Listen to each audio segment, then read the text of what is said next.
రాష్ట్రం మున్సిపల్ ఎన్నికలకు సిద్ధమైంది. ఇప్పటికే ఎన్నికలకు సంబంధించిన తేదీలను కూడా ప్రకటించింది. అయితే కొన్ని చోట్ల కాంగ్రెస్ పార్టీలో అంతర్గత విభేదాలు ఎన్నికల నేపథ్యంలో బగ్గుమంటున్నాయి. జగిత్యాల మున్సిపల్ ఎన్నికల వేళ అధికార కాంగ్రెస్ పార్టీలో మరోసారి అంతర్గత విభేదాలు బయటపడ్డాయి. టికెట్ల కేటాయింపులో స్థానికంగా ఉన్న ఎమ్మెల్యే డాక్టర్ సంజయ్ కుమార్ కు పార్టీ అధిష్టానం ప్రాధాన్యతనివ్వడంతో పాత కాంగ్రెస్ నాయకులు తీవ్ర అసంతృప్తి వ్యక్తం చేస్తున్నారు.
జగిత్యాలలో మున్సిపల్ వార్డుల వారీగా అభ్యర్థుల ఎంపికలు. ఇప్పటి ఎమ్మెల్యే సంజయ్ కుమార్ ప్రతిపాదించిన అభ్యర్థుల పేర్లకే అధిష్టానం టికెట్లు ఇచ్చేందుకు గ్రీన్ సిగ్నల్ ఇచ్చినట్లు వార్తలు వస్తున్నాయి.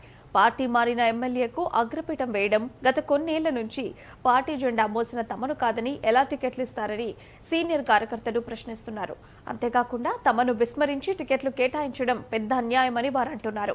అయితే టికెట్ల ప్రకటన నేపథ్యంలో అసంతృప్తిగా ఉన్న కార్యకర్తలు అందరూ భారీ సంఖ్యలో మాజీ మంత్రి ఎమ్మెల్సీ జీవన్ రెడ్డి నివాసానికి చేరుకున్నారు. తమకు న్యాయం చేయాలని డిమాండ్ చేస్తూ ఆయన ఇంటి ముందు ఆందోళన కార్యక్రమం కూడా చేపట్టారు. గత కొన్నేళ్ల నుంచి కష్టపడుతూ వస్తున్న వారిని కాకుండా కొత్తగా వచ్చిన వారికి టికెట్లు ఇవ్వడం పెద్ద అన్యాయమని అంటూ కార్యకర్తలు మాజీ మంత్రి ఇంటి ముందు నినాదాలు చేశారు.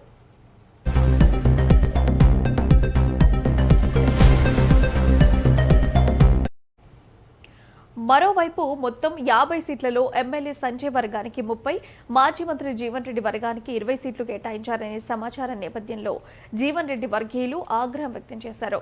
బీ ఫామ్లు పంపిణీలో అన్యాయం జరిగిందని ఆరోపిస్తూ కార్యకర్తలు సంజయ్ నివాసం వద్ద నిరసన చేపట్టారు.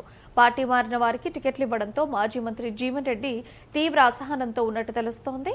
జగిత్యాల నియోజకవర్గంలో గత కొన్నేళ్ల నుంచి క్రియాశీలకంగా కాంగ్రెస్ కు పనిచేస్తున్న జీవన్ రెడ్డికి పార్టీలో ప్రాధాన్యత లేకపోవడం, తన దగ్గరగా ఉన్న అనుచరులకు టికెట్లు దక్కకపోవడంతో అధిష్టానానికి ఇప్పటికే ఫిర్యాదు చేసినట్లు తెలుస్తోంది.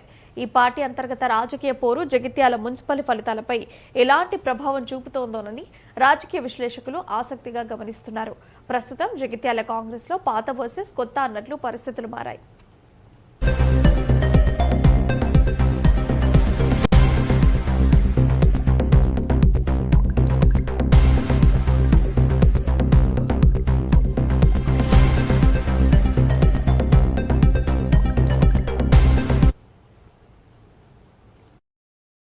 తెలంగాణ భవన్ లో మధుసూదనాచారి మాట్లాడుతున్నారు. ఇప్పుడు లైవ్ చూద్దాం. రకంగా వారి వ్యాఖ్యానాలు ఉన్నాయి.